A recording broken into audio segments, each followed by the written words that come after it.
Biramnagar April ১ Meghalaya এবং আসাম উভয় জুড়েই শোক ওয়েভ পাঠিয়েছে এমন একটি ঘটনায় আসামের গোয়ালপাড়ার দলগোমা গ্রামের ৩ বাসিন্দার মৃতদেহ বুধবার ভোরে একটি ঘন জঙ্গলের মধ্যে থেকে পূর্ব গারো পাহাড় ইজিএইচ পুলিশ উদ্ধার করেছে। রিপোর্ট অনুযায়ী পুলিশ মৃতদের একজনের আত্মীয়দের কাছ থেকে একটি মৌখিক অভিযোগ পেয়েছে যখন তারা মঙ্গলবার সারাদিন তার সাথে যোগাযোগ করতে পারেনি। আমরা নিহতদের একজন জামর আলী ৩৫ এর স্বজনদের কাছ থেকে মৌখিক তথ্য পেয়েছি যে তিনি তার ড্রাইভার নূর আহমেদ এবং জাহিদুল ইসলাম ২৫ সঙ্গে ১-৫ এপ্রিল গভীর সন্ধ্যায় বাড়ি থেকে বের হন।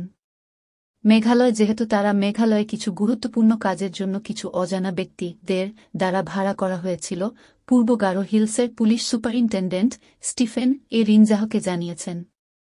আত্মীয়ের মতে শেষ কলটি ১-৬ এপ্রিল সকাল ৬টায় হয়েছিল, যার পরে তাদের নম্বরগুলি বন্ধ থাকায় আর কোনো যোগাযোগ সম্ভব হয়নি।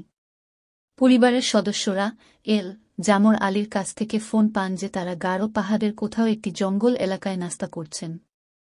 যাই হোক, সেখানে মোবাইল ফোনগুলি বন্ধ পাওয়া যাওয়ার পরে এবং পরিবারের সদস্যরা তাদের সাথে যোগাযোগ করতে সক্ষম হননি, ইজিএইচ পুলিশের একটি বিবৃতিতে বলা হয়েছে।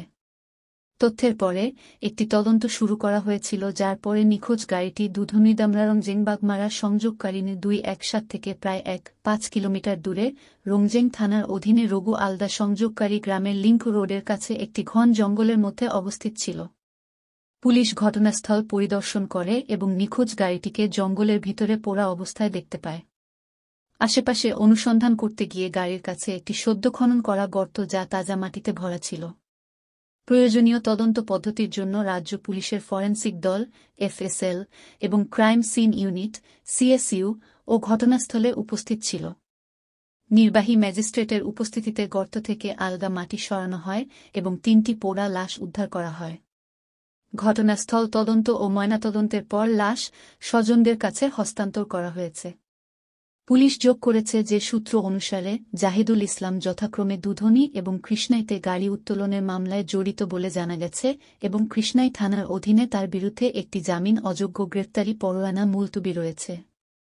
এছাড়াও অন্য একজন মৃত জামর আলী আসামের মাটিয়া থানার অধীনে গরু চুরির মামলায় জড়িত বলে জানা গেছে। প্রাথমিক দৃষ্টিতে এটি গাড়ি উত্তোলক এবং গবাদি পশু চোর দলের মধ্যে অপরাধমূলক প্রতিদ্বন্দ্বিতার ঘটনা বলে মনে হচ্ছে, যোগ করেছেন এসপি।